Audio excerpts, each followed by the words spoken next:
Good afternoon, everybody, and welcome to the North Sydney Local Planning Panel.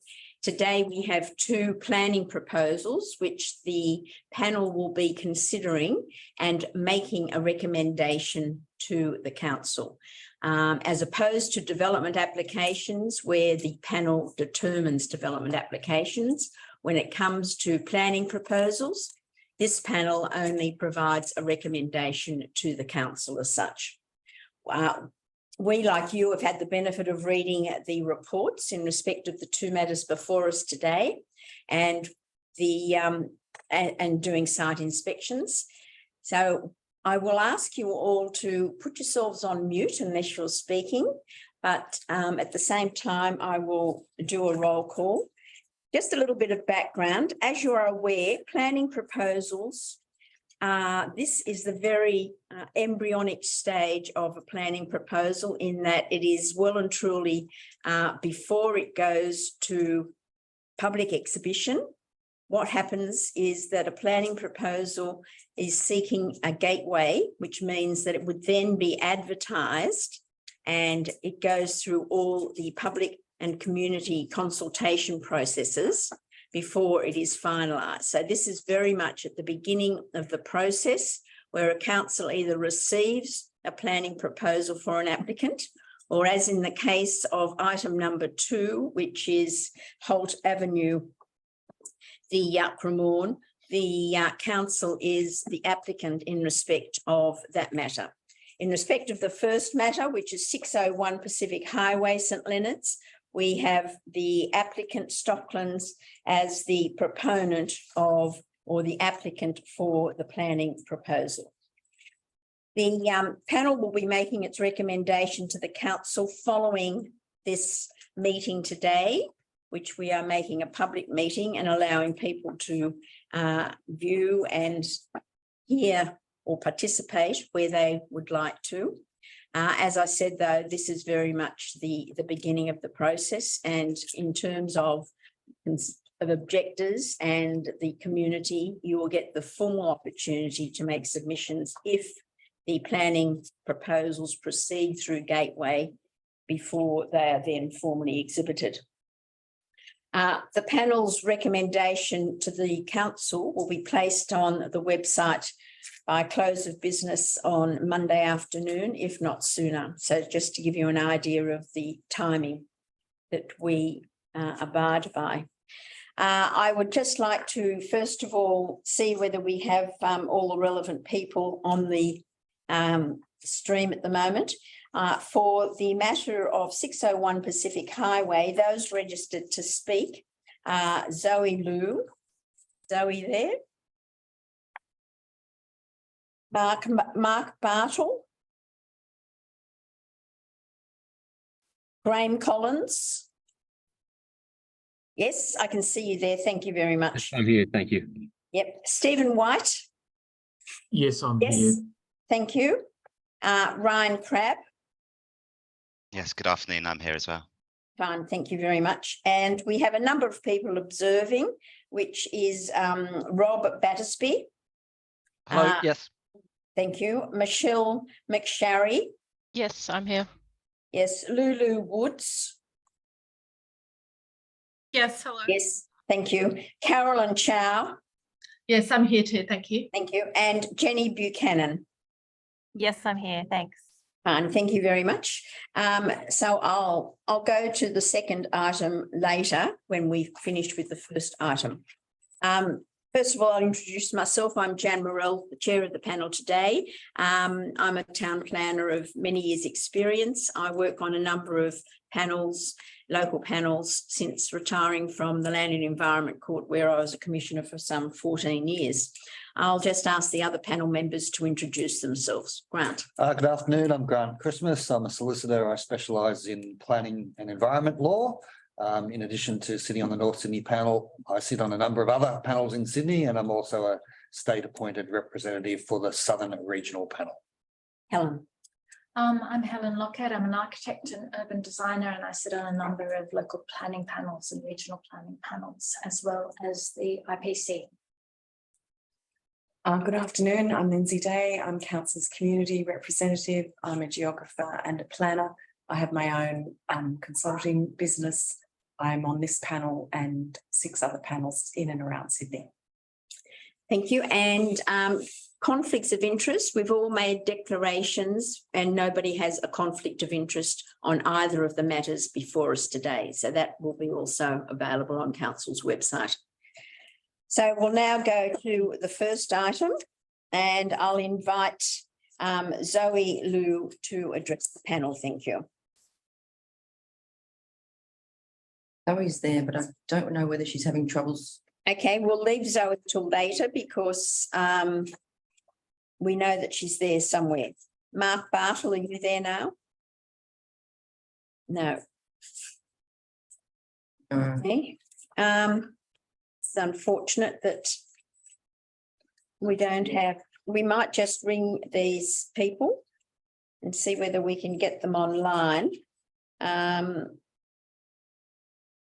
Because the normal course of events is that we allow submitters to speak before we ask to hear from the applicant.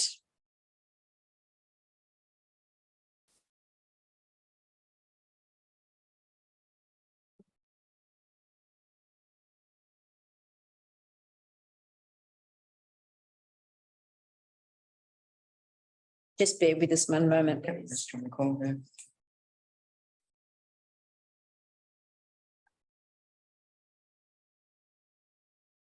Oh, hi Zoe, it's Peter from North Sydney Council. You're wanting to speak at the planning proposal meeting? Because yeah, it's your turn. Yeah, did you want to speak now? Oh, you don't want to? Oh, okay. Are you trying to get in now? Yep, she's having a bit of trouble. Okay, but she doesn't want to speak. Did I hear? Not for now. Not for now. Well, Yeah. this is. Are you wanting to speak at all? Are you wanting to speak at all? Because we need you to speak now. Yeah. Can I put on speaker? Yeah. I'll put you on speakerphone if you're having issues. Yes. Yes. So we require you to speak now if you want to speak. Yes. So do you want to take yourself off mute and see if you can speak? How about you put her on speaker? Can you hear me now? Oh, yes. Okay. Thank you. Hi, can you hear me now? Yes, we can. Sorry, because I'm working, so just in between. So yeah, I'm just against for the proposal of the new buildings because the first of all is that the height is too high. So absolutely there's a wind tunnel and then it's too close for the landmark and the new building. And then on the privacy part, so like I think it's just too close. So the privacy is not good for the owner of the residents of the landmark and Selenas. Thank you very much, Zoe. Yeah, Yes. okay, thank you. Sorry. Is there anything else that you wish to address the panel on? Yeah, and then also the sunlight, absolutely. So currently we have a very good sunlight during the day, but I think if the 50 level about like 55, and then it will absolutely will affect for the sunlight. So Okay, rightio then. We've heard what your concerns are and you're welcome to stay online to listen to this public meeting if you wish. yes, okay, thank you. Yes, so can I now invite, is Mark Bartle there, please? Peter's just calling in. Oh, right, we're just calling Mark Bartle. He's not answering. So we've given him the opportunity. I will call his name at the end as well. Okay, so let's move to the applicants team, which is Graham Collins, Stephen White, Ryan Crabb. And I'm in your hands as to how you wish to address the panel. Thank you. Thank you. Who's leading the team? I might lead off if that's okay. Stephen White from Urbis, town Yes. planning consultant. Yep. We do, if the panel permits, we just have a couple of slides to share. It's only 6. Yes. That each of the 3 talkers will just speak to, if that's okay. So I will just ask my team if they could share that screen. Yes. Thank you. So thank you, everyone, for your time and the opportunity. We've read Council's assessment report, and we are pleased that Council has agreed to the fundamental aspects of being a strategic, an area, a site of site and strategic merit. Our client Stockland has a ambition to do a transformational project on this very significant site in St Leonards. The proposal before the panel is a proposal that does respond to the Department of Planning's 2036 St Leonards strategy, which identified a number of sites worthy of substantial uplift, reflecting the significant transport changes that were coming to the centre, which are close to operating, being the new Crows Nest Metro. The process that we undertook with Council was one of multiple consultation and engagement with formal pre-lodgement application and meetings with Council, as well as some subsequent discussions with the Council officers post the lodgement. The site itself, is not without challenge. It sits on quite a substantial sloping topography, which does sort of create a design challenge. And there's also other matters relevant to the 2036 strategy, such as solar access protection to identified open spaces that are informing the built form envelope, which we've obviously considered and fully comply with in terms of those nominated areas of protection. The proposal also fully complies with the concept of the built form elements assigned in the strategy in terms of the number of stories and the maximum FSR. So the proposal before the panel is only seeking increase to building height and FSR, no change in zoning. So what, in reviewing Council's report, we note that there is remaining concern in terms of the height in metres. Not necessarily, there's no objection to the fact that we're sort of achieving 42 stories, but there is some concern about the relative height in metres, which we will like to address, and the Stockland will address that in the upcoming slide. I think if we go to the next slide, I just think, just from an overall consistency perspective, as I mentioned earlier, that the site has been identified as a significant tower that sits within the key urban design principle of the study, which was about clustering high density development in the core of the town centre and really focusing development along the Pacific Highway between the existing railway station and the new metro. And so this site is going to sit within a family of building forms of varied heights, and this is going to be one of the significant markers in the town centre as it sits on a high point in there, and that's entirely consistent with the urban design directions of the strategy and the built form controls within the strategy. And as I said earlier, the chamfering of the envelope is reflective of the need to satisfy those solar access principles of the strategy in terms of protecting public open space and streetscapes and heritage conservation areas. But can I just ask you a question there, Stephen? The chamfering is above 42 stories, though. Correct, to a point, yes. So that's indicating a greater height than what a 42-storey building would be. Yeah, and we will come to the next slide. Will come to that in more detail.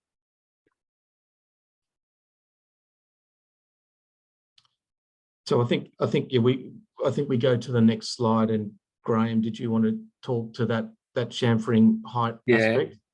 Thanks, Steve.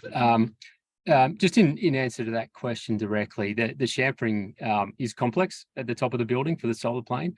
It does go below the plant areas into the tower proper, as you can see on this diagram. And this diagram showing 3 scenarios. One is the left-hand side is the planning proposal as submitted by Stockland. The middle is an interpretation of the council recommendation in terms of the height of the building. And on the right-hand side is a proposal that we're presenting to the panel off the back of the review of council's recommendation.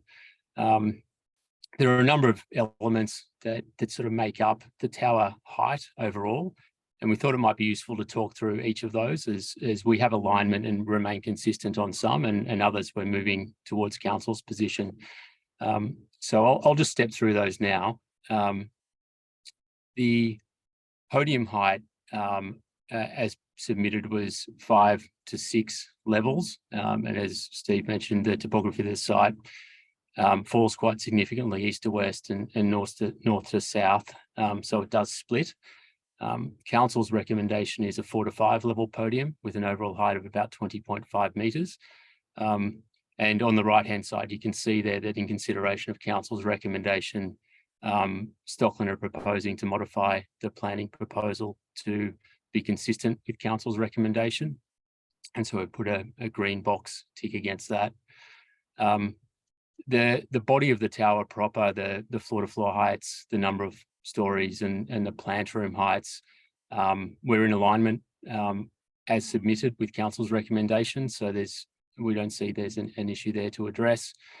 And then moving towards the top of the tower, there is, due to that complex geometry, 2 sort of zones. One was for plant and the rest was for a roof feature in the original planning proposal.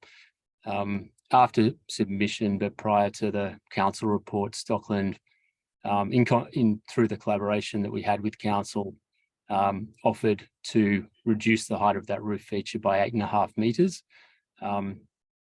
Council have suggested in their report that the overall height of the tower removes the roof feature and then eats into the plant space as well. And so what we've done with our expert advisor, Architectus, and also Arup, who Ryan will speak after myself, is really further investigate that plant space at the top of the tower to identify how we can maintain some flexibility for future design, but also the ambitions for the project in terms of the significance of this site. And so we've put forward a proposal of reducing the plant height overall and removing the roof feature to give an overall height of building of 177 metres, which is an RL of 265 against a previously submitted RL of 276.5. So it's 12.5 metres less than 11.5, I apologise, than submitted. Now, there's some detail in how we've arrived at that number at the top of the tower, and we thought it appropriate to get Ryan from Arup to explain that. So are there any questions on these diagrams or what I've just spoken to before we jump into that detail? There may be a couple of questions. I'll just inquire of the panel. Well, I was just wondering, I just would really like some unpacking of the scale of the plant and why it's significantly larger. Absolutely, and we thought that question might arise. So if we jump to the next slide, Lulu, I'll invite Ryan to discuss just that. Yeah, sure. Thank you. So Ryan Crabb here. I'm a building service engineer and project lead at Arup, who've been assisting Stockton with this development. So to Graham's point there, we've got a diagram here that basically shows the volume of space that we have at the rooftop to pop some plants in. So I'll quickly just talk that through and also give a bit of an explanation as to why stuff's up there and a kind of strategy that we've approached to minimize that.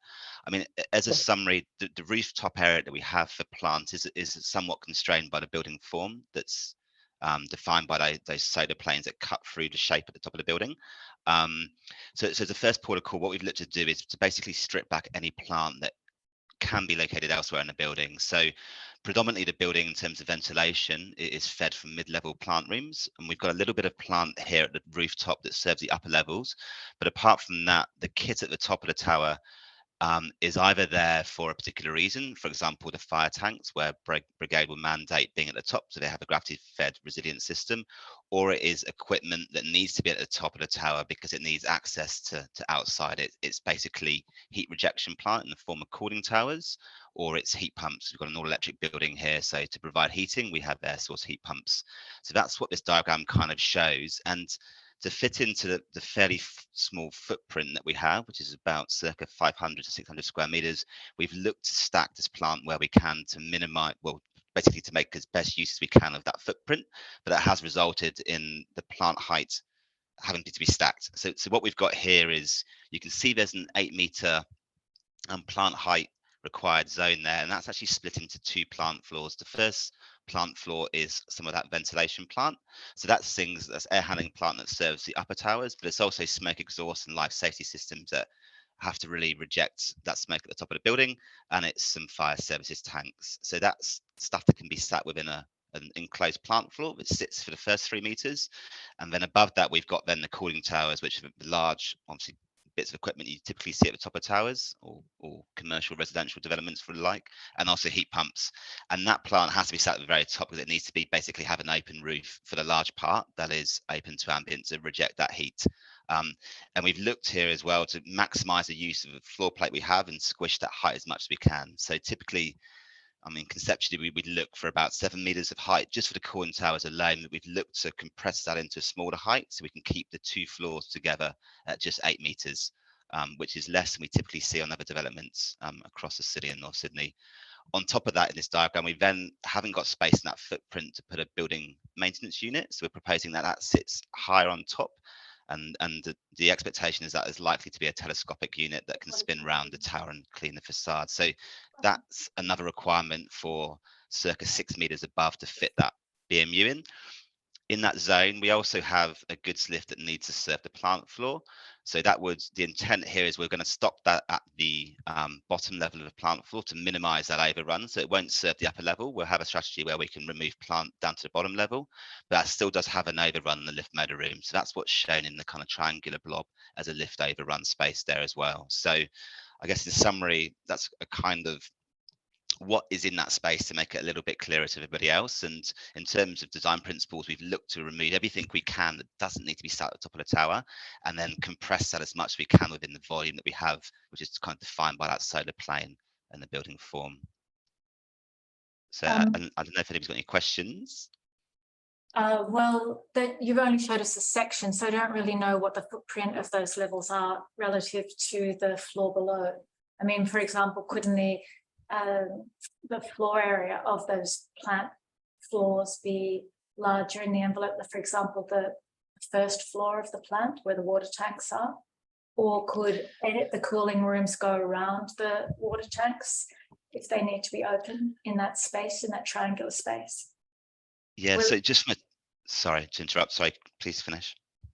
Well, we're really trying to reduce the height overall. So this actually just demonstrates why you need that much height, but the ambition is to reduce the height. Sure. I guess, I mean, the main challenge we have, the biggest bit of kit up there are the cooling towers, which typically need 7 odd meters. They can be reduced, as we've shown here, to circa only 5 meters.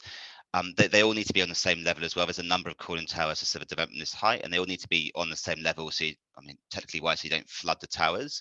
If you were to bring them down, there just simply isn't the space on the level below to fit them around the tanks without fouling, I guess, the solar plane. If you start to bring those big blobs you can see on the second level down, you wouldn't be able to fit them around the perimeter without exceeding the height limit, and there just simply isn't the space as well. I appreciate there isn't a plan showing that the tanks and the vent plant fills up the bottom level and the towers above it. It's just a spatial planning thing, to be honest.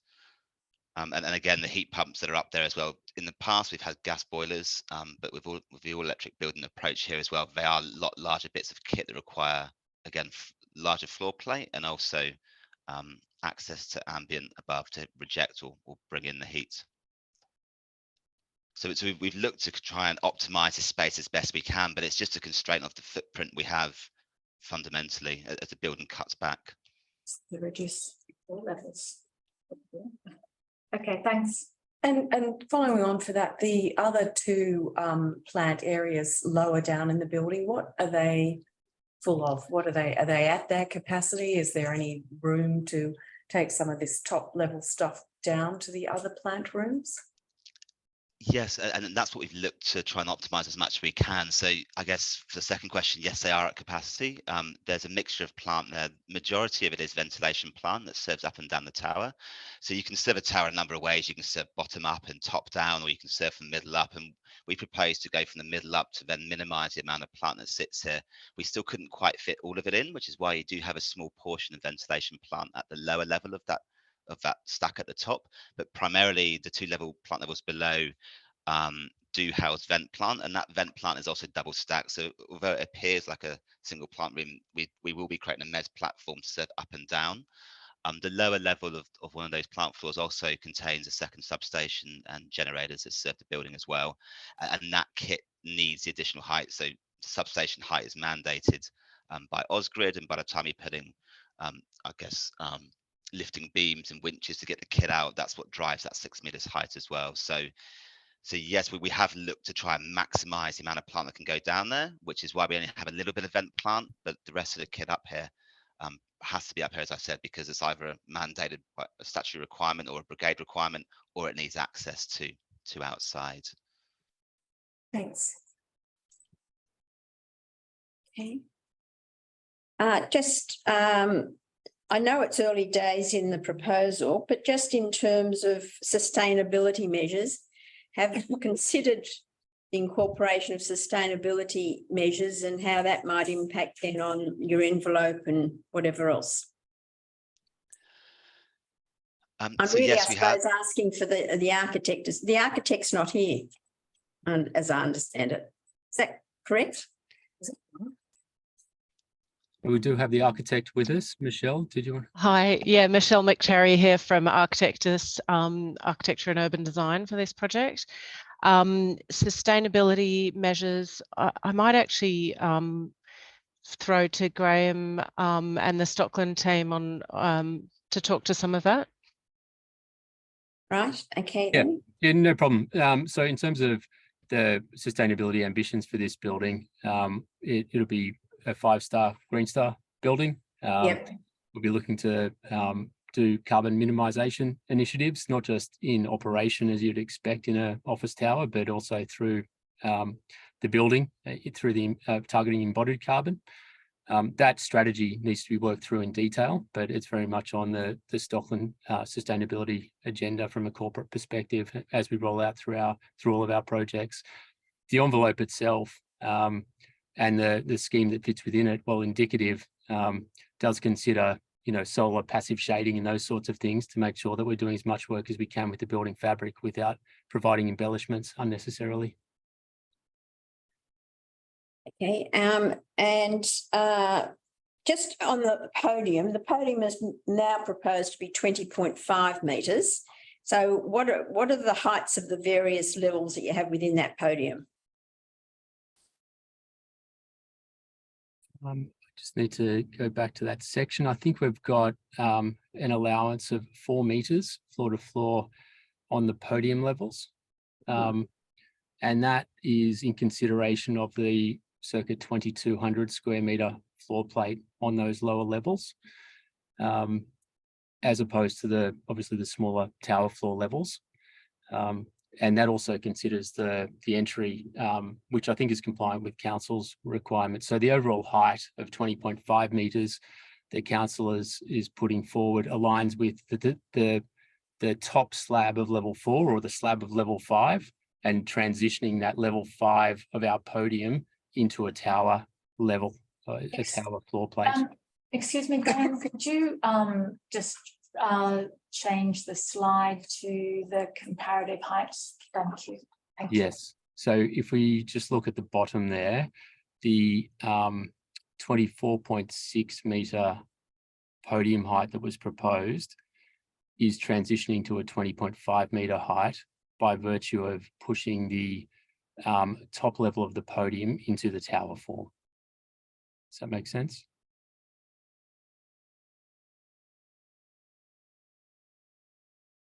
So the street wall datum is 108.5 RL sitting above the lowest point of the site, which is 88, which is the 20.5 metres. And council have included that 20.5 metre height in the recommendation report. Okay. And just in terms of the floor plates of the tower, it's a large tower as opposed to perhaps a more compact tower. So what are the floor plates, and is there a necessity for the floor plates to be of that size, given I understand there's floor plate requirements for grade 1 commercial, but what is the floor plates of the tower? Yeah, the floor plates are around, Michelle, am I right in saying they're about 1,500 square metres? Yes, the in the lower part of the tower, they're just under 1,500.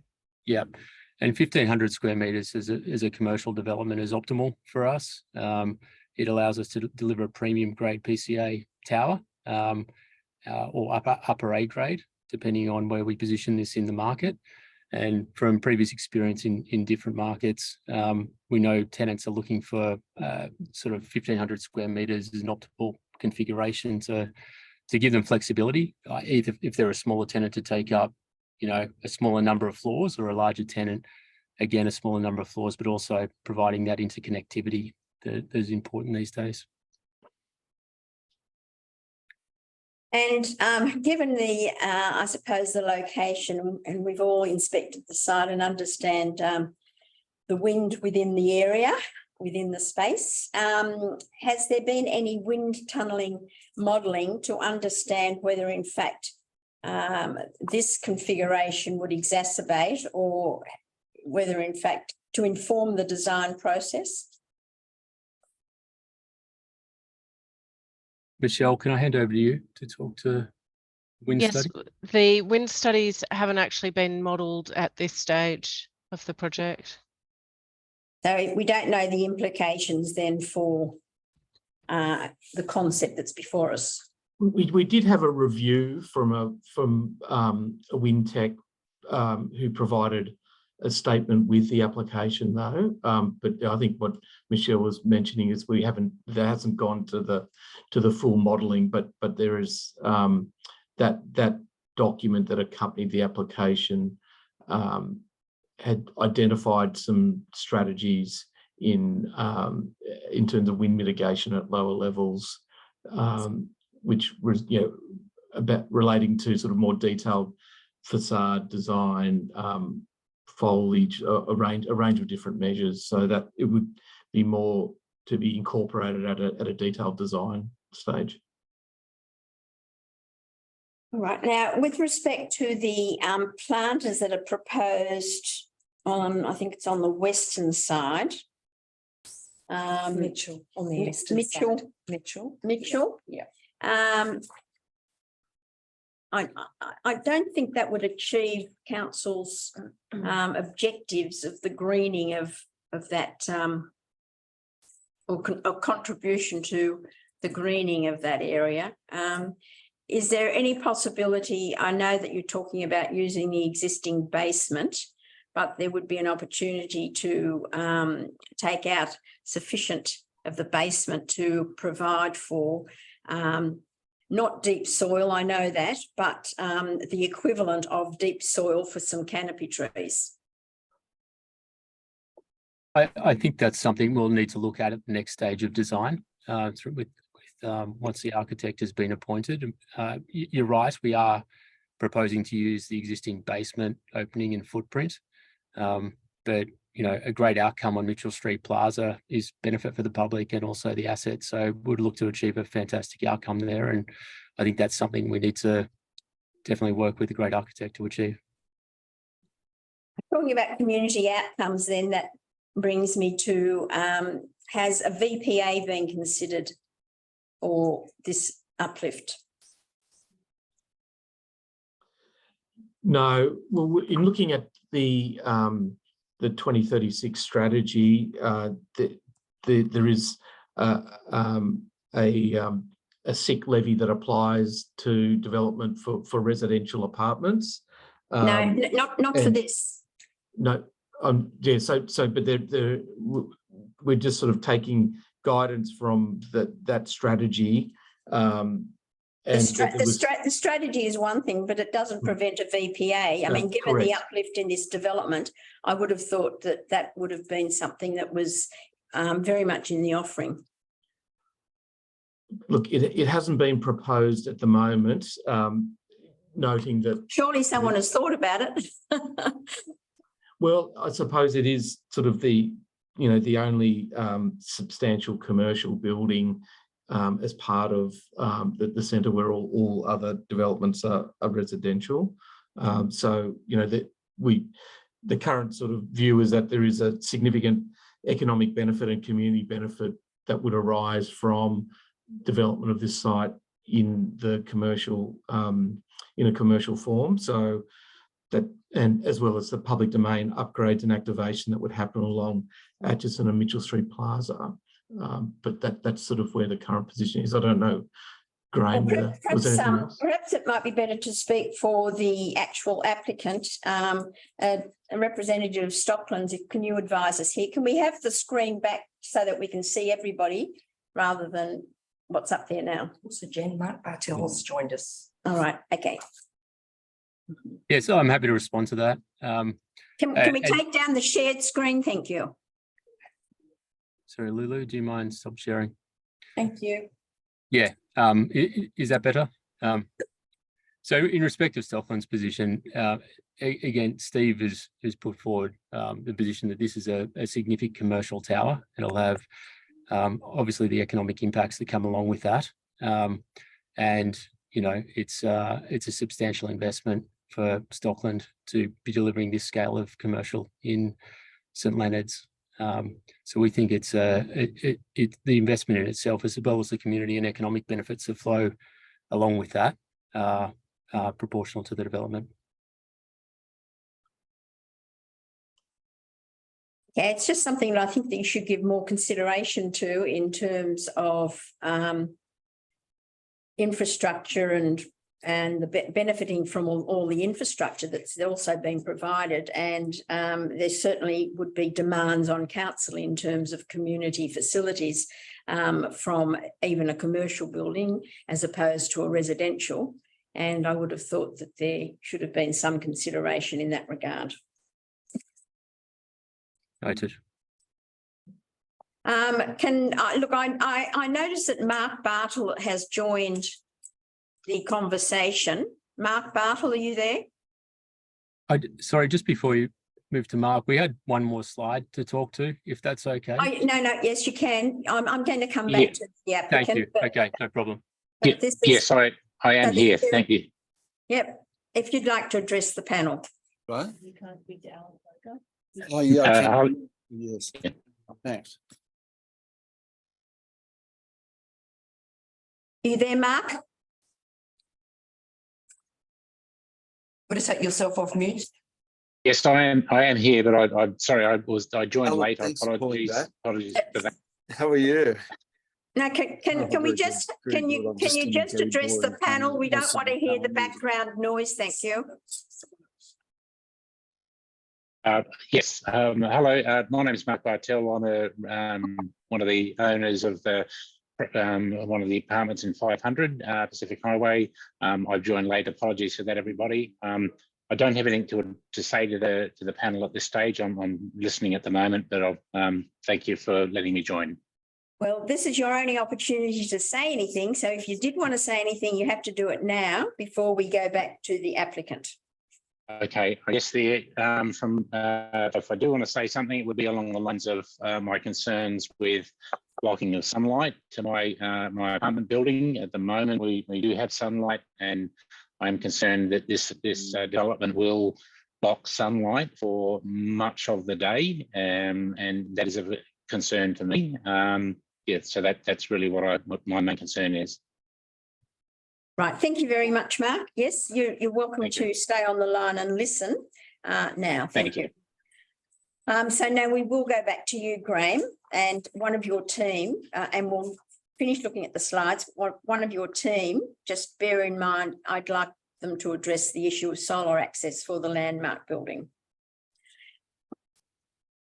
Not a problem. Thank you. I'll just wait for the slide to pop up.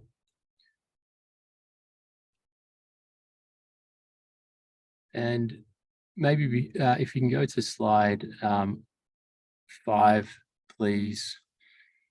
Lulu.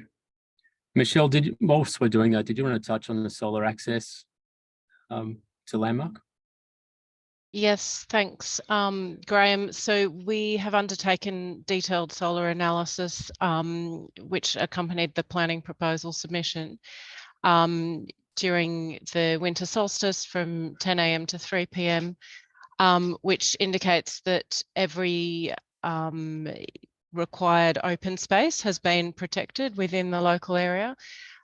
There is, of course, some overshadowing to the south of the building, but that is moving, as we don't have the diagrams in our pack, but when you look at those diagrams, you can see that it is actually moving quite fast from morning to afternoon across. So those properties to the south predominantly retain 3 hours of solar access during that period of the middle of the day.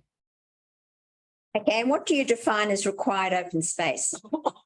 So we've looked at Newlands Park, and then also on Willoughby Road, we have the protected open space in the plaza there as well. But in terms of the units themselves individually? So we haven't tested every single unit at this stage with their open space. However, we have indicated that as a general outcome, the shadows are moving, as I said, from morning to afternoon quite fast through that period.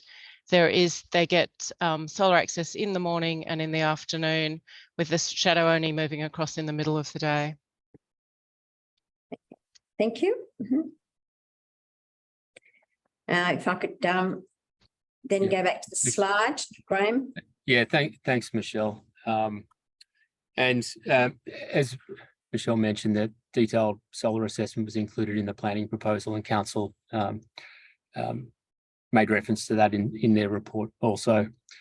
In terms of, we spoke about the detail of the heights of the building, where we're now aligned or have remained consistent in alignment with council's recommendation. Also asked Ryan to talk to the detail of the plant room. We also took a step back and had a look at some precedent buildings, premium commercial buildings that had been recently approved or completed within Sydney CBD or North Sydney CBD. And you can see here a table that shows the development, its overall approved height, and its floor-to-floor heights and adjustments, to get it to 42 stories. On the right-hand side are the overall building heights, as if those buildings were 42 stories. You can see there are some well over 200 metres. Our development, Stockland, has a development in North Sydney called Affinity Place, which is approved by North Sydney Council. Its overall height is 51 stories, but adjusted for 42 is 181.5 metres. The proposal we're putting forward is at 177 metres, which is a reduction of 11.5 on the submission we made. And if you follow that down through to council's request, they're at 171 metres. So really what we wanted to do is work with the best consultants to understand the detail, to be able to deliver something significant for this site. But we also step back to say, well, is that reasonable, and what are modern commercial office buildings working to? And we think at 177 metres overall, given the site topography and the solar plane at the top, is an appropriate dimension to deliver a great outcome. Next slide, please. Just to conclude, as Steve mentioned, we're asking for two amendments to the LEP. One is in terms of overall height of the site, and one is in respect of the FSR. The FSR, where we proposed that 20:1 is consistent with the 2036 plan and supported by council. The overall height, we're talking in nuance here. The 42 stories is supported, but we believe an RL of 265 is the right RL to deliver this development. And just acknowledging that whilst not an LEP issue, the 45 story street wall is something that Stockland acknowledges in council's report and is happy to address and support in terms of amending the scheme moving forward. Council have requested us to update the scheme off the back of, well, prior to going to Gateway, if that's the endorsement. And this is the recommendation we put forward in respect of those updates. It sounds very simple when you say we're only asking for two amendments in terms of height and FSR, but at the end of the day, it's very significant, the uplift, and I'm just trying to understand in comparative terms, although we have to look at the merits of this particular site, what other developments are 20:1?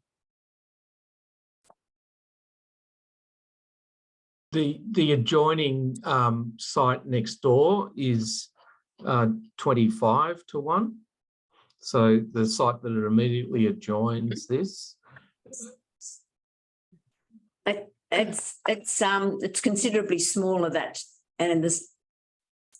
Yeah, that's right. But that was the tower is much more slender. Yeah.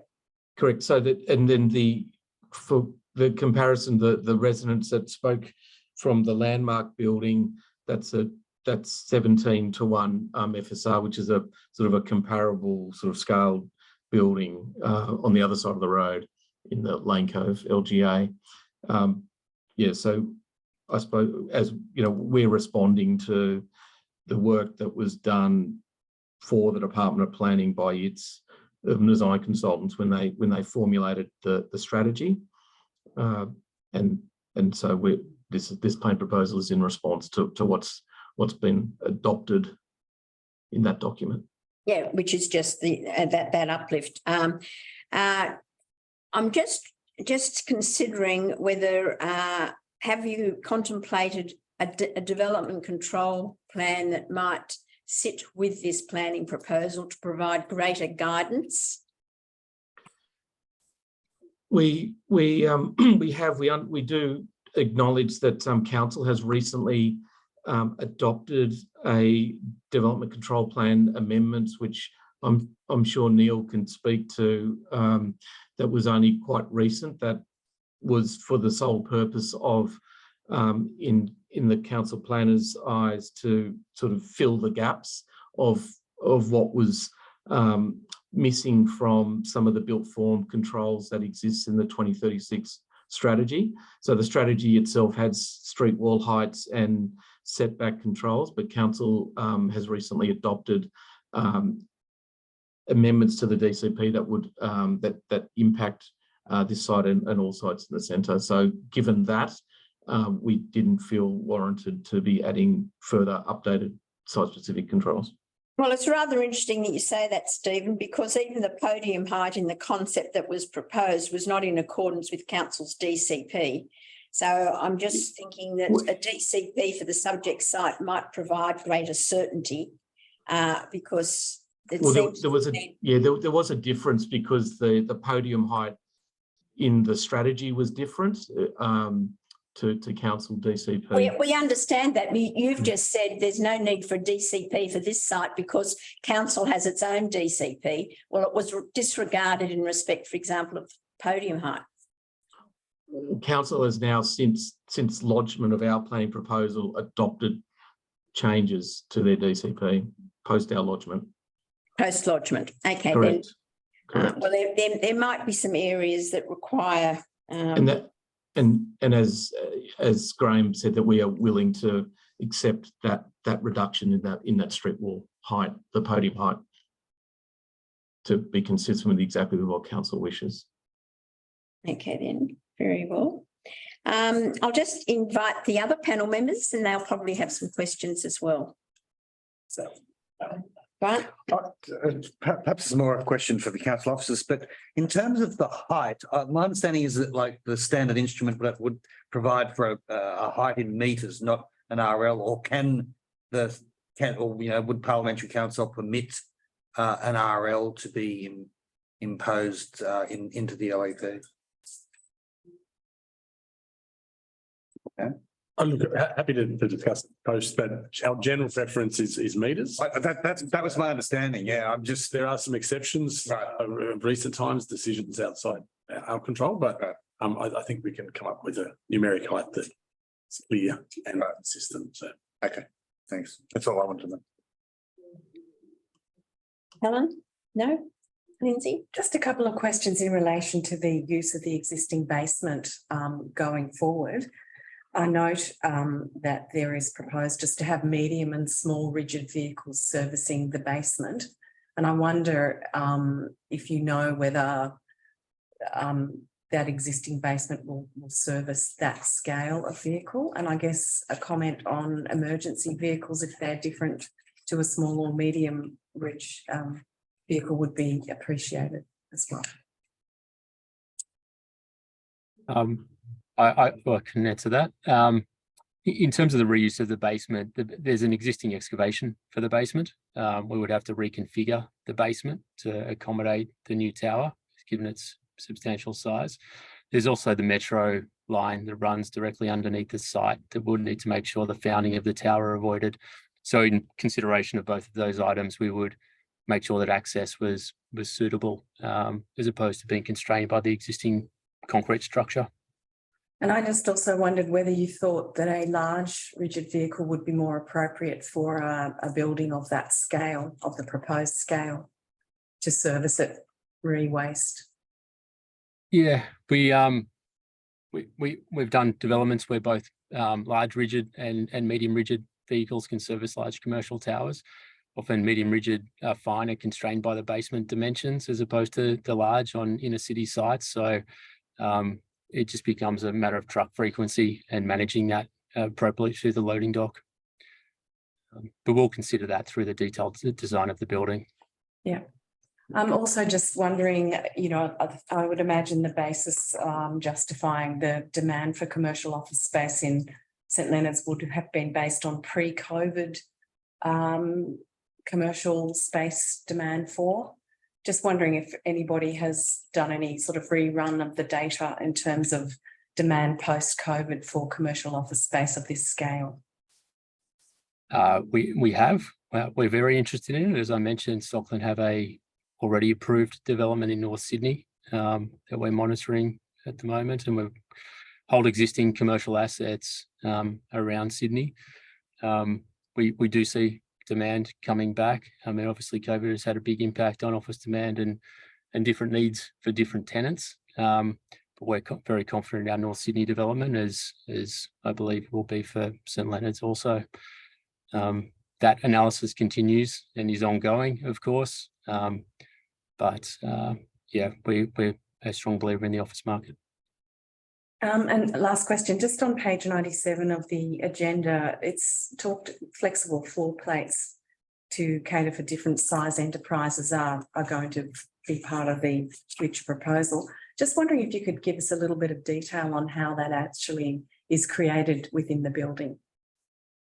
Sorry, could you please restate that question? The flexibility of the floor plates? Yeah, flexible floor plates. How is that actually put into action in terms of the construction of the building or its management post-construction? It's mentioned on page 97 that they're going to be flexible, the floor plates.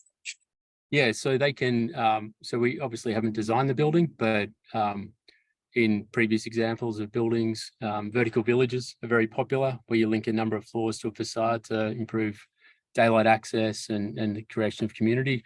Also the allowance of soft spots within the concrete structure to enable the fit outs of specific tenants to link floors creates flexibility. The inherent structural design is a key component, i.e. reducing the number of columns and beams within the floor plates to enable them to fit out in different configurations is important. I think these days mixed mode type operations and natural ventilation is playing a part in how flexible floor plates are used also. Thank you. And if I can just add to that as well, the side core design enables obviously those floor plates to be easily split if tenancies require different sizes. Thank you. Very well. If there's no further questions from the panel, I don't know whether, Graham, we got to your final slide. Would you like to? I think we did. Thank you for asking. It was the recommendation, just, well, I guess our acknowledgement of council's comment and where we got to as a proposal for the panel's consideration. I'm happy to put that back up again and talk to it if it's of use. But in terms of the change to the LEP, there are the FSR control, which remains consistent at 20:1, and the overall height of the envelope of 265 metre RL. Right. Okay, then. Yes. No, I thank you for that. Very well. Well, we'll close this item unless there's anything further that you would like to submit to us.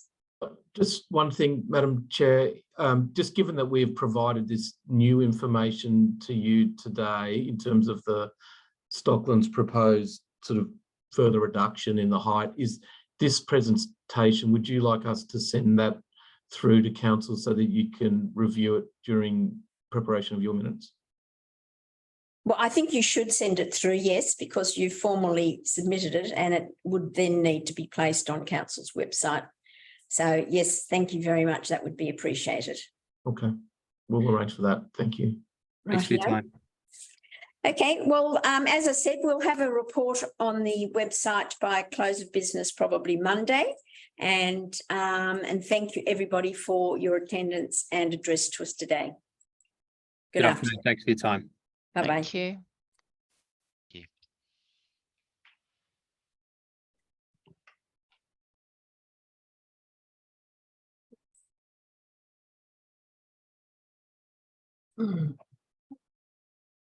Very well, we'll now move on to item number 2. And this is the planning proposal, and it's council's planning proposal as the applicant for the properties known as 115, 117, 119, 121, 123 as a group of heritage items and 125 as a heritage item. I'll just get a roll call first. We'll have Mark Marzi, are you here? Thank you. Fiona Gracie, thank you. Sarah Coe. Sarah? Yep. Yes, I'm sorry. Yep. Yes, I'm here. Thank you. Yep. Bernadette Can. Yes, I am here. Thank you. James Phillips. Nope. Yes. No. I can see John Altram. James Phillips. Nope. Yes. Or no? Chair, it's Michael. James has a meeting at 1 o'clock, so he has to leave. So he apologies for that. He was on, but he left. So who's speaking now? Michael Wang. Right, I can't see you, Michael. Thank you. Can you see me now? Yep. Okay, just check that there's no one over the other side. Yes, we have Samantha Polkinghorn. Present. Thank you. Pamela Jeffrey. Yes. Fiona Binns. Hi, everyone. Right, okay, thank you. Very well. So as I said earlier, I don't know whether you were all online. This is very much the beginning stages of a planning proposal. In this instance, council is the applicant. And so I'm going to just go through those that are registered to speak in the order that I have here.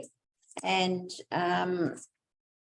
so it just clarifies that if it does go to Gateway or it goes through Gateway, then it would be exhibited for the community to have full consultation during that process as well. So could I invite Mark Marzi to address us? Good afternoon. My name is Mark Marcy. I'm a resident of Cremorne.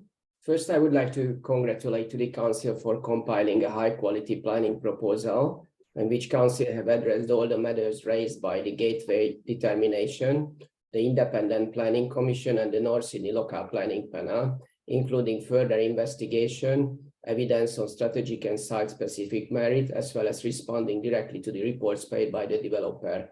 Therefore, I urge the panel to support the planning proposal. I would like to highlight some additional reasons why the panel should support the planning proposal. As the panel is aware, in 2022, there were 2 concurrent appeals lodged by 2 separate developers in the Land and Environment Court. One was in relation to an IHO imposed on 133 Holt Avenue, and the other one was in relation to an IHO imposed on 119 Holt Avenue. In July 2022, NSLPP recommended to defer consideration pending the outcome of the court hearings on the IHO in respect of the 2 sets of sites. For 131 and 133 Holt Avenue, court revoked the IHO. However, for 119 Holt Avenue, the court upheld the IHO and dismissed the developer's appeal. Presiding Commissioner clearly stated that an appeal against an IHO necessarily deals with heritage significance and specifically analyzed the properties from a heritage point of view. This analysis is set out at 75(1)(5) of the judgment. And based on this analysis, the Presiding Commissioner ruled in favor of the findings of GML Heritage. This confirms that the dwellings are worthy of heritage listing and should be heritage listed in North Sydney lab. The Heritage Council of New South Wales also investigated the heritage value of the dwellings, and as a result of that investigation, recommended that the Minister for Environment and Heritage issue a new... Can I just stop you there? Yeah. We've all read all the documentation and we're all fully aware of the history. So if there's anything that you just would like to say that either impacts you or why you're here, I can hear you here in support, but we have read all the documentation and we are fully aware of it, so you don't need to repeat it. So the panel should support the planning proposal as it is consistent with the ruling of Land and Environment Court, the issuance of the new IHO by the Minister and the panel's requirement. Can I stop you again? We are all aware of this. Okay. So just tell us in your own words, so I would like to, but there is other aspects of the planning proposal which I want to highlight. The other aspect is that I would like to address those reports that have been prepared by the consultants hired by the developer that attempt to discredit the findings in the GML Heritage Report. There are 2 major issues I would like to highlight. One is that the heritage consultants have been hired by the developer who gains financially from the houses. There are clear conflicts. Can I just stop you there, because we understand the system, we understand all of these matters. So once again, I'm just asking you to say in your own words something about the proposal as to why you like it or don't like it. Yeah, so I support the planning proposal, but I would like to highlight why the consultants which wrote after the planning after the IHO was upheld by the court, why we should support the planning proposal. So the second issue which I wanted to raise was that the Developer Commission reports targeted areas where the court have already provided clarification, and as such they only serve as a distraction from the court decision and implicitly discredit the court judgment on a non-court setting. So I can provide you 3 examples where the developer uses arguments that have already been proven invalid and flawed by the court. The first example is where the developer consultants attempt to argue against the heritage listing on the basis of alterations made to the dwellings. However, the alterations have already been considered by the court, who concluded the alteration affecting the Holt Avenue dwellings are minor and don't affect the heritage significance of the dwellings. This was evidenced the Commissioner's statement 75. Can I ask you again? I don't want you to quote to us the court decision or anything else, because we all have it in front of us.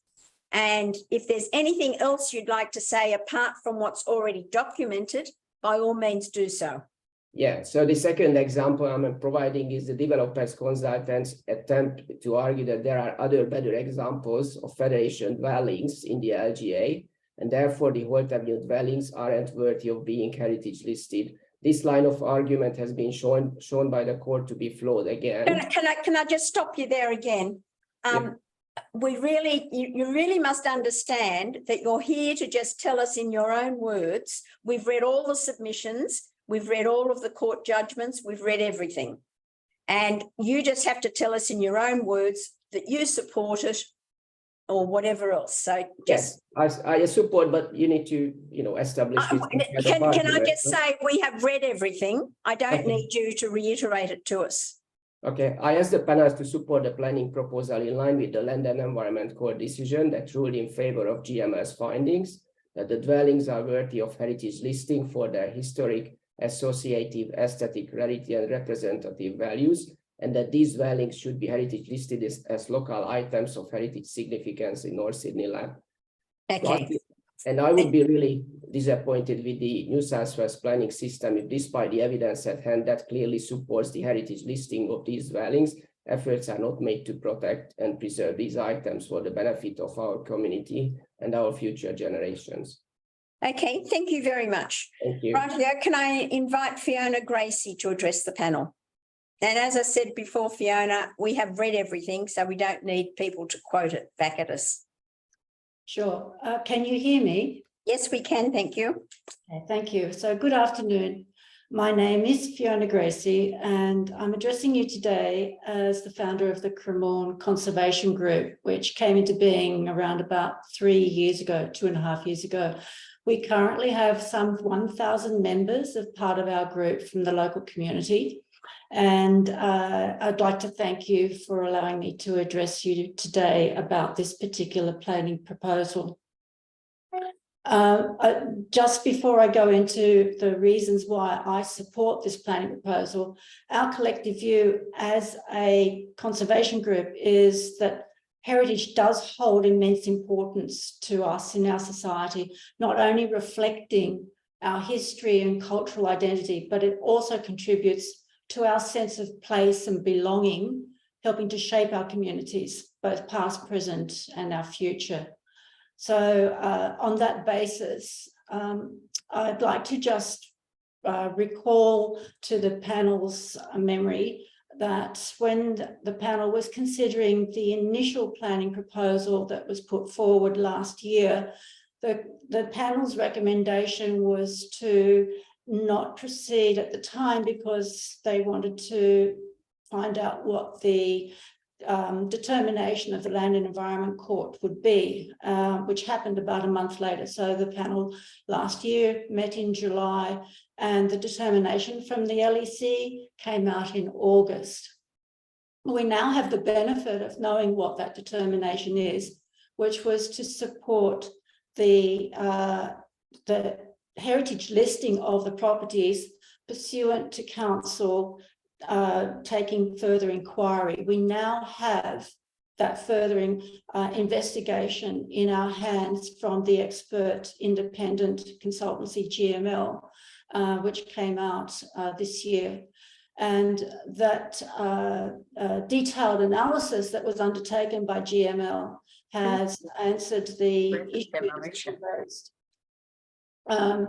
So that was the first point I'd like to make, is that the panel now has before them the LEC determination supporting the heritage significance of these 3 properties at 115, 117 and 119 Holt Avenue. That's right. That's right. So the second, sorry, did you have a question? No, but I'm just saying the court's job in determining that was whether the ICO, the IHO, yes, was upholding or dismissing that. And it was in respect of, that's when there is a threat to potential heritage items. So it didn't go as far as saying that they be listed, but nonetheless, I'll let that ride.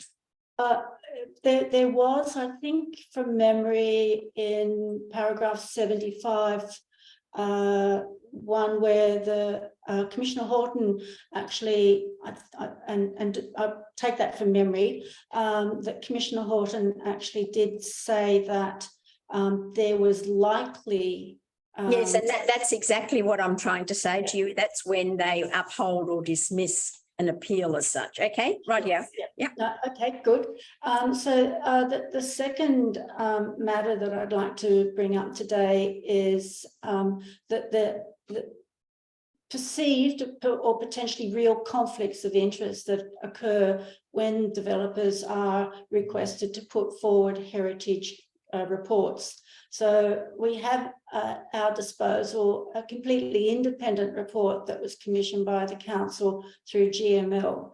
The council has no pecuniary interest in the matter before us today, whereas we can argue that the developer has a direct financial interest in seeing that these houses are not heritage listed in order to demolish them and therefore proceed with their development plans. So I'm asking that the panel take into account the opinions and statements and conclusions that are made by the consultants that would potentially be speaking here today. A third area I just wanted to touch on briefly is that the developers consultants have argued that the LGA-wide reviews in previous reports have not actually identified the properties of 115 to 119, nor the other properties 121, 123 and 125. And I might just briefly mention, which I know you're aware of, 125 was actually heritage listed. So they say that these properties haven't been worthy of heritage because they haven't been listed in those previous reports. But I would draw the attention of the panel to the fact that these are now dated reports, the first one occurring over 40 years ago in 1981. And our system here, our legal system, actually allows us to identify and list new items of heritage significance, even though they may not have been deemed such in past reviews. So I believe that the argument that previous non-listing precludes future consideration of these properties is baseless. There is another matter, I think this is my third point, is that it's been argued that because there are surrounding developments that have been seeing the demolition of similar properties with the erection of modern buildings, this diminishes the heritage significance of the properties that are being considered today. But I would put forward the point of view that that reasoning is flawed, because we can see from multiple listings on the State Heritage Register, there are many actual properties that are heritage listed that contemporaneously exist in the modern setting of modern developments, both in the current LGA and in the wider area of the Sydney CBD area. And so, excuse me, and those properties, and I can list them. I've got a list here. There's Armour House in Mossman, Cranbrook Avenue properties, which are within a stone's throw of the ones here in Holt Avenue, Baronia House on Military Road in Mossman, 144 to 150 Walker Street. And I actually did put in a written submission to the panel, and unfortunately, I put a typo in that submission. I said it was number 44 to number 50 Walker Street.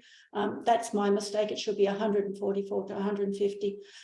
So there are examples of heritage properties that are surrounded in the vicinity with much more recent modern developments, and they coexist together.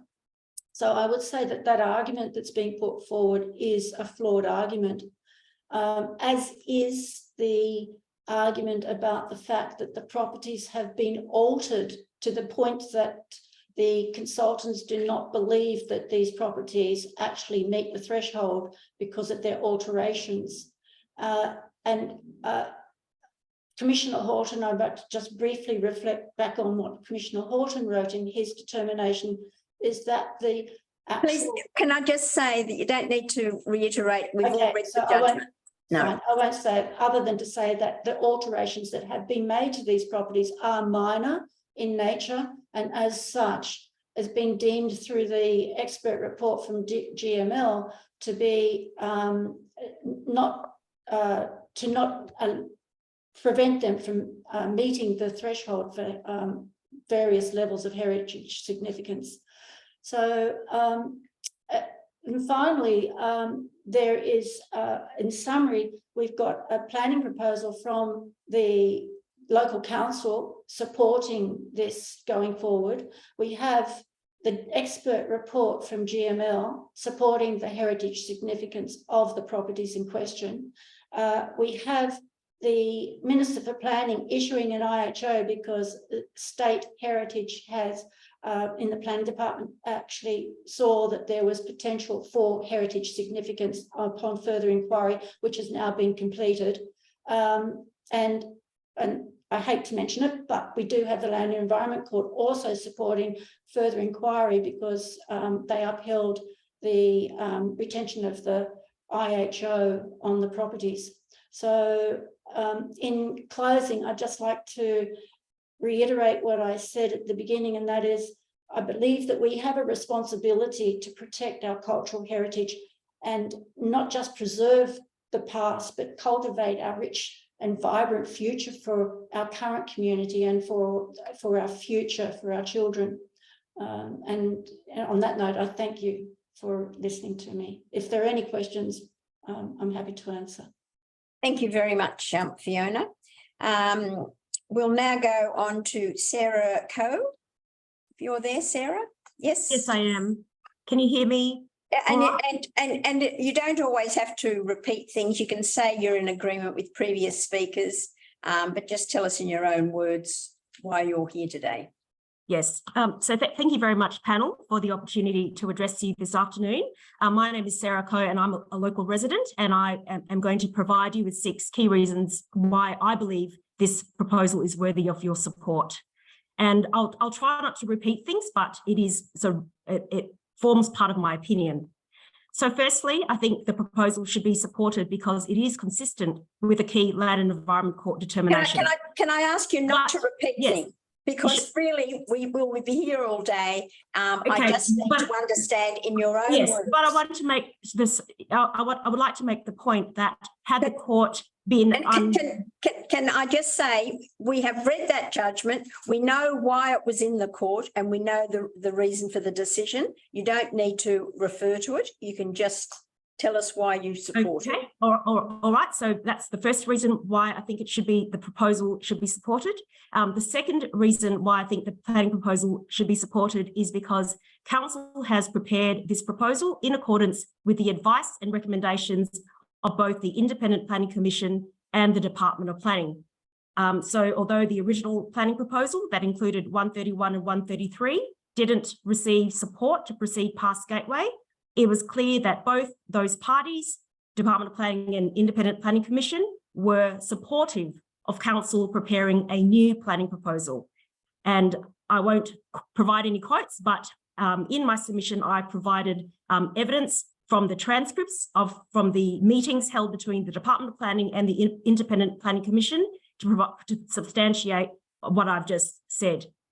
And I would put to you that I don't think the Department of Planning nor the Independent Planning Commission would be interested in wasting council's time or resources or taxpayers' money. They wouldn't have made that recommendation that council be given the opportunity and that council should prepare a new planning proposal had they not been convinced of the potential justifiability of the local heritage listing of the subject properties. The third reason why I think this proposal is worthy of your support is because it is consistent with the determination by the Minister for Heritage to issue the new interim heritage order on 115 to 119. And that is also consistent with the advice and recommendations made by the New South Wales Heritage Council. And that occurred earlier this year. The fourth reason why I think this planning proposal should be supported is because council has diligently prepared this planning proposal, meeting all the requirements stipulated by the Department of Planning, the Independent Planning Commission, and the North Sydney Local Planning Panel, in particular the requirement to conduct further inquiry. And that further inquiry is encapsulated in the reports before you, and that further inquiry provides additional evidence to justify the heritage listing of the subject dwellings. And I also contend that further inquiry takes the form of consideration of this matter and the determinations made by the various bodies and experts in our planning system that I've talked about, like the Land Environment Court, the Department of Planning, Independent Planning Commission, and the Minister for Environment and Heritage.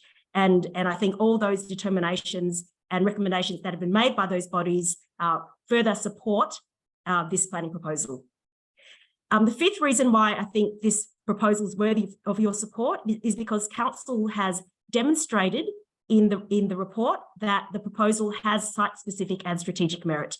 And that proposal has been, conclusion has been drawn based on a structured evaluation that council has undertaken in accordance with the Department of Planning's LEP making guideline. Now, I turn to my sixth point, and my sixth point is that the North Sydney Local Planning Panel are a very respected and influential body, and your advice will undoubtedly influence the council as well as the Department of Planning. And I think it's fair to say that if the Local Planning Panel were to support this planning proposal, that would increase the likelihood that both council and the Department of Planning would also support it. And if the Department of Planning supports it to proceed past Gateway, that would then allow this proposal to be placed in a public exhibition and a chance for community consultation to occur. On the other hand, if the Department of Planning do not support it to proceed past Gateway, there will be no public exhibition, and the community will be deprived of the opportunity to be consulted on a matter that is of direct consequence to the interests of the community. And that is another reason why, respectfully, I urge the panel to support it. So those are the 6 key reasons why I believe the panel should support this planning proposal. I just have a few concluding remarks that I'd like to make, and then I'll wrap up. So my first concluding remark is that protection of our heritage is enshrined in our law. It's a key object of the Environmental Planning and Assessment Act that provides for the sustainable management of our built and cultural heritage, including Aboriginal cultural heritage. And that object cascades to the North Sydney Local Environment Plan and our regional and district plans. And obviously it's core to the Heritage Act. And why I'm raising this is because I want to make the point that protection of our heritage is not just a mere sentimentality. It is actually enshrined in our law, and it's enshrined in our law because of the vital importance of heritage to the public interest. And within our legal and planning framework, bodies such as yourselves, council, Department of Planning, have the really important statutory responsibility to ensure that adequate weight is being given to protection of our heritage in planning decisions, and to ensure that decisions are being made in the public interest. My second concluding comment, and I want to pick up on the point made by the previous speaker, Ms. Gracie, and here we are in a situation where it is clear that the developer who is seeking to develop the site at 115 to 119 Holt Avenue has a financial interest in an outcome where the dwellings are determined not to be worthy of heritage listing, and an outcome where the dwellings are not heritage listed. And so then when we ask the developer and the developer's paid representatives to provide us with opinions and arguments as to whether or not these dwellings meet the criteria for heritage listing, I believe this raises conflicts of interest that need to be called out and recognised. And certainly the local planning panel themselves have a process whereby if someone has a pecuniary interest in the matter, that person recuses themselves from participation in decision-making on that matter, and that is to ensure independence in decision-making. My final concluding comment is that after I speak, you will hear opinions and arguments put forward to you by the developers' representatives on why, and trying to convince you that the houses should not be heritage listed. And I expect that these arguments will focus on topics such as the impact of alterations, the extent to which the surrounding area has been developed, and also, whether or not certain characteristics of the houses are significant or not. Now, I put to you that most of these arguments already have been heard by the court, and the court determined those factors not to impact the heritage significance of the dwellings. Panel members, I urge you to, when you hear the arguments that will follow, please keep in mind the conflicts of interest issue that I have raised, as well as the fact that the court has already heard the arguments, most of the arguments that will follow regarding the alterations, whether or not certain characteristics are significant or not, and development of the surrounding area. So that's all. Thank you, and thank you very much for your time. I'm happy to take any questions. Thank you very much, Sarah. Can I now invite Bernadette Can? Bernadette Can. Yeah, I am. Yes. Just put on my video. Yes, I am here. Thank you for thank you for the time to address the panel. I'm Bernadette Can. I'm the owner of 121 Holt Avenue in Cremorne. I strongly express my I express my strong opposition to the council's proposal to list my home at 121 Holt Avenue as a heritage item, based on a number of factors. So firstly, GML did not conduct an internal inspection of my property. Instead, there was an observation of my home from the exterior and from the public domain, and made some assumptions about its heritage value. It's concerning that such a crucial decision is made with significant implications for me as a homeowner, without, obviously thorough inspection. I feel this is very rushed approach. I actually am on a temporary assignment working outside of Australia. I have very short notice about matters affecting my home. I haven't been given the transparency of the entire process from the council. That's just been lacking. There's no meaningful discussion, or there has not been any meaningful discussion or engagement with me. If my property is heritage listed, it could significantly reduce in value. It could affect my future alterations or redevelopment, whatever plans I may have. So obviously I'm very concerned. I've invested a substantial amount of money to engage qualified heritage consultants, and we've provided strong evidence to the council demonstrating that my home should not be listed as an individual heritage property or as part of our 121 group. I would like to mention that I strongly oppose to this listing. Thank you very much, Bernadette. Thank you, panel. So I now move to John Altram.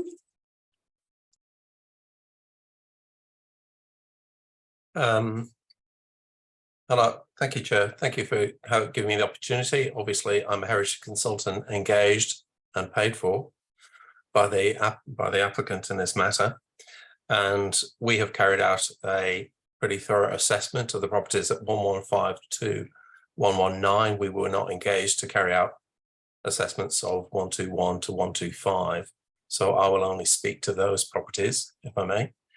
And I won't provide a general background on what's happened. I think it sounds as if the panel is completely across all the documentation. Absolutely, yep. Yeah, assessments.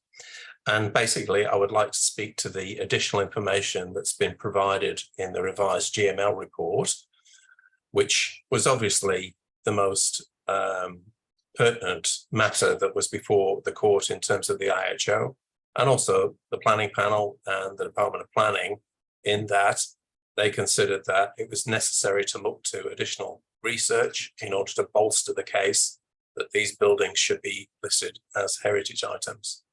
In my view, the GML report does not do that.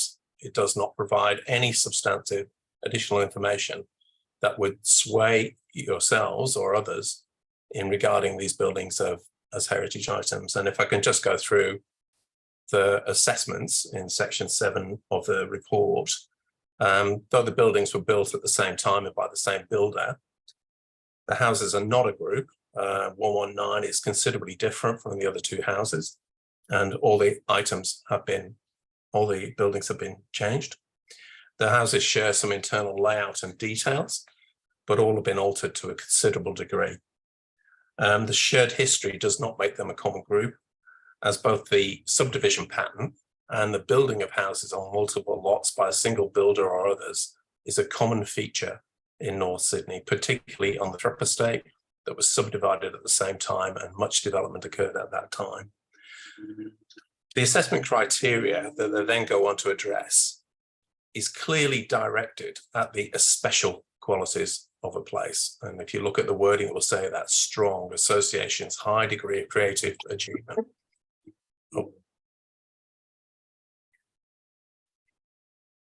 Sorry, we've lost you, John. No, I'm here, but All right. something happened. All right. Fiona Gracie came up.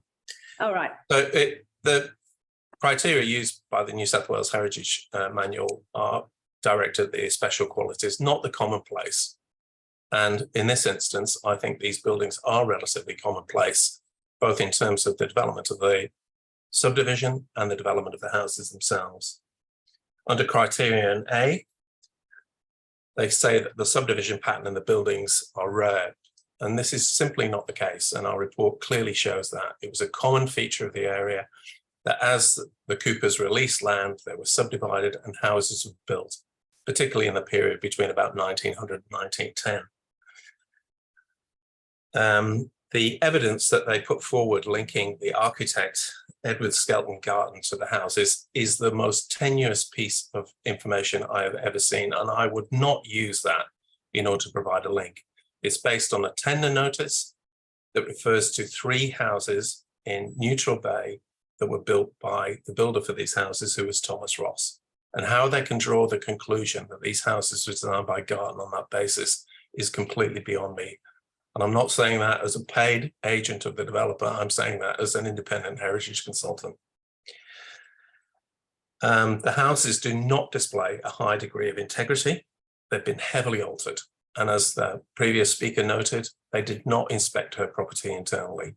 For the 3 houses I looked at, all of them have 2-story attic style additions at the rear, which have completely altered their roof form, and 2 of them have the houses have dormers to the front.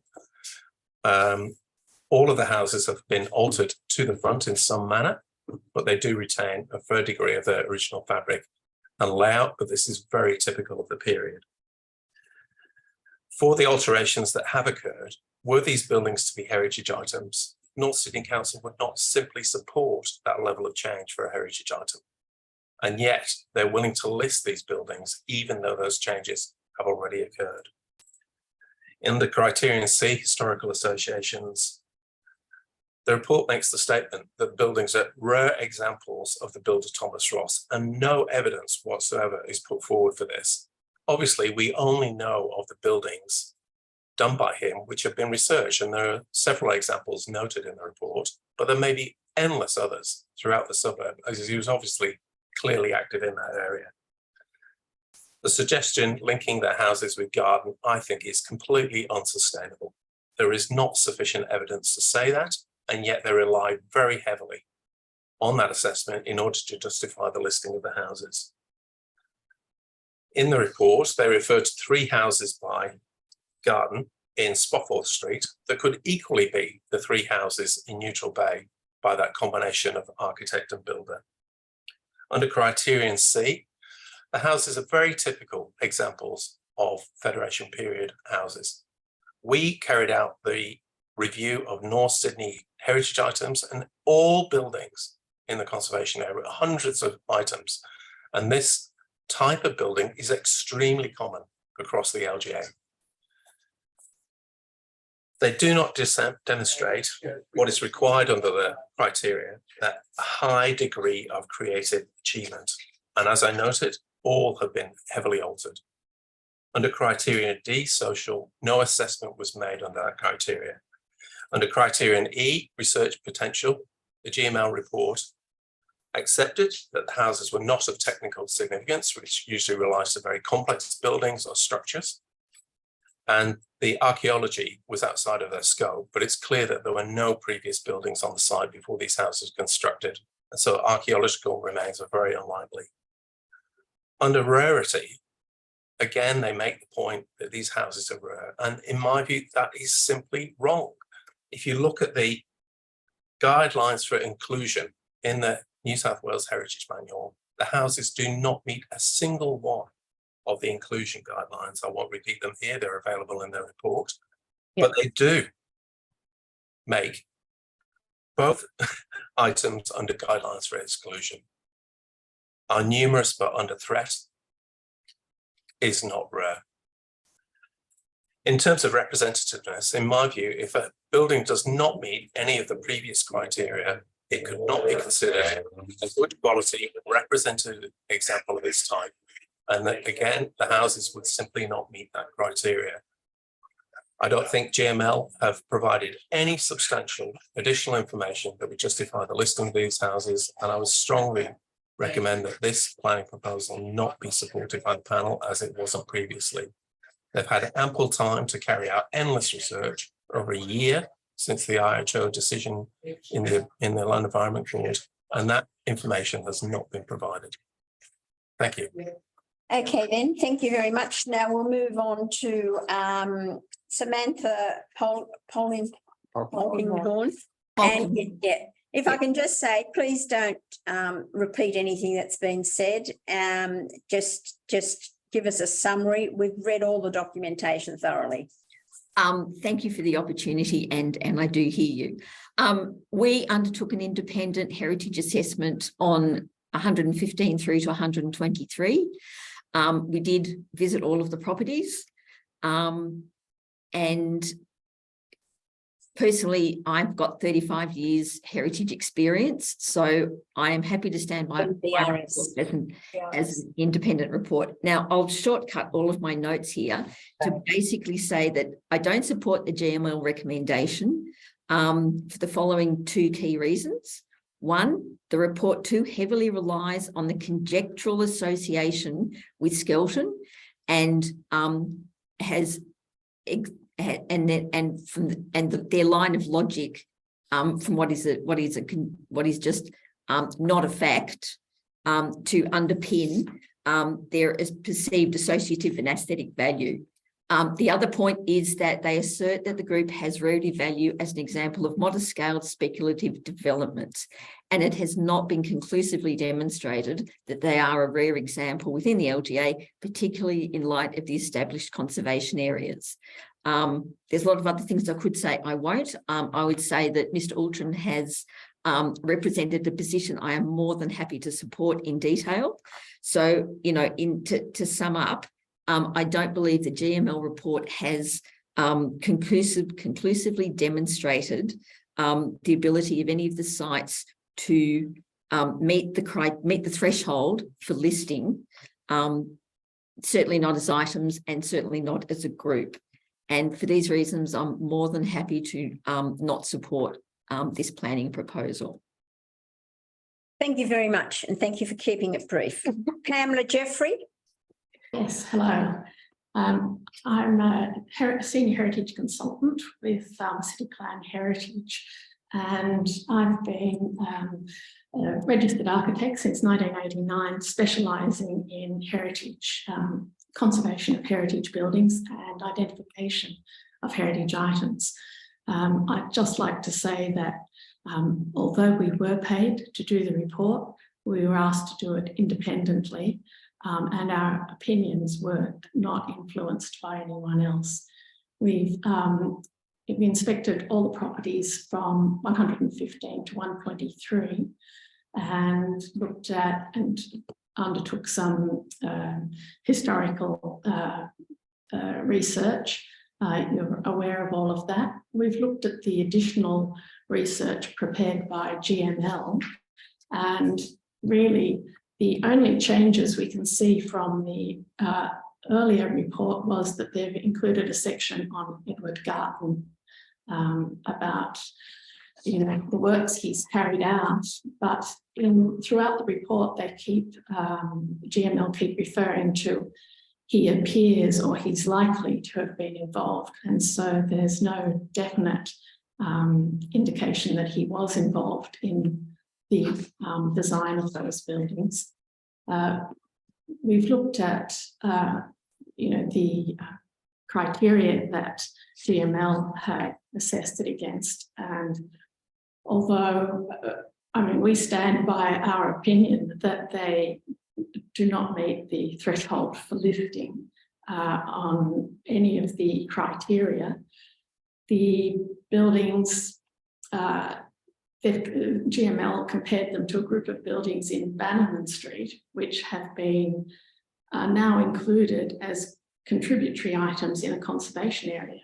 And at the best, I think that the ones in Holt Avenue may meet the criteria for listing as contributory items in a conservation area. They don't really make a standalone group, because we can't identify, apart from the fact that they're built within about 5 years of each other, and they are commonplace sort of designs with standard details, because standardization was coming in. So when you go into them, anything that is left in terms of cornices, ceiling roses is standard that you would find in a large percentage of buildings, in residential buildings that are surviving around Cremorne, off Camaret Road. I can't think of the areas now, but they've all been picked up, or they've not all been picked up because they're so representative throughout parts of North Sydney Council that Council has identified items that are superior to others. The idea of comparing any of our buildings to the Alexander Stewart Jolly building, I think that's a fairly bad comparison when you're looking at whether buildings are a similar character. So I just think that we stand by the report that City Plan Heritage has put out, and we could do more research unless we could find anything unusual. The buildings still wouldn't, we still wouldn't recommend them for listing as individual items or even as a group. Okay, thank you. Can I just ask, did you have an internal inspection of the properties as well? Yes, all of them. Yes. Oh, well, 120, we didn't go to 125. That was the item. Okay, and can I ask the same question of Samantha? Yes, we did. Yeah, thank you. Okay, thank you very much for that. And now we'll go on to Fiona Binns. Hi, everyone. Thank you. And as I said, there's no need to repeat things, but thank you. Yes, I understand. Thank you for the opportunity to address the panel. Urbis was engaged to prepare the heritage assessment of the dwellings at 115 to 119 Holt Street. So I'm speaking to those dwellings only, and we did do internal inspections of those dwellings. I'm in agreement with Mr. Alter, Ms. Perkinghorn and Ms. Jeffrey, but I will make some additional comments if I may. Urbis stands by our previous assessment, which found that the buildings at 115 to 119 Holt Street did not meet the threshold for heritage listing either as individual listings or as a collective group. With regard to aesthetic criteria, I would mention that the dwellings are considered to be generic examples of the Federation period and the bungalow typology, and have been variously altered with substantial rear additions, internal works and front-facing dormers, including the large dormer to 117, which altered the roof form, and substantial first floor additions to 119. Changes to the setting also include works to the street front fencing and new garage to 119. The claim that the dwellings display a high degree of integrity either individually or collectively is thus disputed, and these collective changes, whether sympathetic or otherwise, must lessen the integrity of the group. The GML report itself refers to the works 115 and 117 as major. While the dwellings are recognisable as dwellings of a similar period and typology developed by the same speculative builder, this is not considered sufficient criteria to require the elevation of subpar and altered examples as a group listing. They are not a matched group, and 119 in particular varies in consistency with typology. I'd add some further comments in relation to the rarity criteria. The report claims that the dwellings are rare as a group of Federation bungalows constructed as part of a speculative housing development, when in fact speculative building is characteristic of Sydney all through the 19th century to the present day, including within the North Sydney LGA. Assessment of rarity has also been considered in the GML report in the context originating with the Longview estate, and refers to the loss of like development in the Cremorne area. And I just wanted to clarify that assessment under this criteria must consider the LGA context, otherwise it risks unfairly skewing the assessment.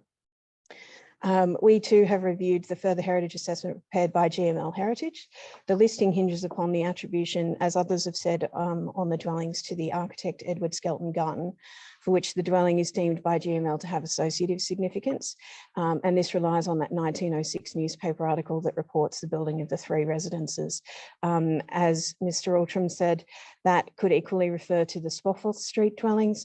And we consider this also to be an incredibly tenuous connection that cannot be relied upon in terms of attributing significance.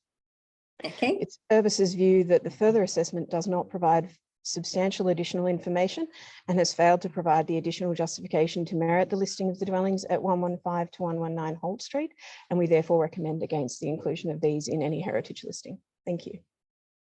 Thank you. And thank you for keeping it relatively brief. Michael Wang. Now, once again, I don't want you're speaking just on behalf of the developer. So just keep it brief, please. Sure. So good afternoon, panel members. I just want to thank you for the opportunity to allow me to speak.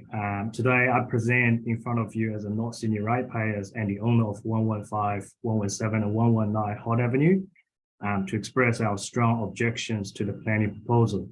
I would like to elaborate on a few points. Firstly, I think the panel has already heard our engaged heritage experts' opinion in relation to lack of heritage significance of these properties, and that no heritage listing of these properties is warranted. I just want to re-emphasize that these reports were conducted independently by these qualified and highly respected heritage specialists under the Code of Professional Conduct and Ethics. Like Chair, you said, it's under the system.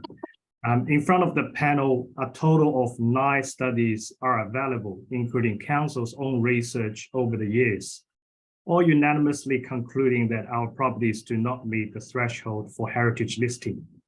It is important the panel members to consider the overwhelming majority opinion of these reports, rather than placing an emphasis on a single consultant report or the other unqualified views on heritage to support the planning proposal. This panel rejected the previous planning proposal re these properties in July of last year. The New South Wales Department of Planning and the independent Can I stop you there, because we know the whole history. Thanks. Yeah, okay. So all 3 parties have advised the previous planning proposal did not demonstrate sufficiently evidence of site-specific or strategic merit, and not having sufficiently demonstrated the heritage significance of these properties. Now, 1 year later, we are faced with the second planning proposal. I want to let the panel know during the period, Council has not called us once or required to inspect any of the properties before preparing this planning proposal. Surprisingly, the Council returned to the same consultant who conducted an inadequate initial research and obtained an additional report that does not provide any meaningful justifications or significant new findings comparing to their previous report. Further, the new planning proposal does not address any of the shortfalls of the previous proposal in terms of any strategic or site-specific merit for adding these properties to the local heritage register and LEP. Our heritage reports are no secret to Council, but unfortunately, in all Council's publicly available documents, none of our heritage reports have been included in the report to the panel. Only GML's report has been included. This is surprising given that Council's Code of Conduct requires that the Council must consider issues fairly and take into consideration all relevant facts known to them, or that they should be reasonably aware, or they should assess the merits of each case. Clearly, this has not been done properly in this matter, which where such an approach would have seen the countervailing views put to the panel by council in the interest of fairness and the public interest. Furthermore, as Okay. Yes, just make it brief. Thank you, Michael. Sure. Well, I won't repeat that as the panel stated in the comments last July. Panel noticed the Hot Avenue Cremorne has been zoned as medium or high density for a considerable period of time, with council being aware of the potential for developments in the area. The council has previously approved many development applications along the same street. This demonstrates that the council has thoroughly reviewed the strategic planning merits of the area and concluded that redevelopment is suitable. Over the years, the streetscape of Hot Avenue Cremorne has transformed to accommodate medium and high-density housing options for the community. As the panel may aware, our properties are under second IHO, which means they have been subject to the restrictions for 24 months. This is also the second planning proposal process we are fighting to defend our properties from heritage listing. The council has had a lot of time to conduct research and investigation on the property and the street. However, despite a significant amount of time spending on research, a few details on the new report, and plenty of criticism on our heritage expert reports, we cannot see in any of the reports put forward to the panel has demonstrated or revising any deficiencies the panel identified last time in relation to the site-specific and the strategic merit. In conclusion, we believe the amended planning proposal is substantially the same planning proposal which was rejected by the panel, Department of Planning, and Independent Planning Commission. This planning proposal does not provide any further justification for listing these properties as heritage items, both on site-specific and strategic merit. The process is a bit unfair to the owners of the properties. We urge the panel will carefully consider these points in your decision-making process and recommend this planning proposal should not proceed to the gateway determination. I thank you for your time listening. Thank you, Mr. Wang. That brings us to the conclusion of our meeting, our public meeting here today. We will endeavour to have our recommendation to the council. As you are aware, we only make a recommendation to the council. Our recommendation placed on the website by COB Monday. And I do thank you all for your participation, and we will give serious consideration to all the submissions. So thank everybody, and that concludes the North Sydney Local Planning Panel meeting for today at 2 o'clock. Thanks very much, everybody.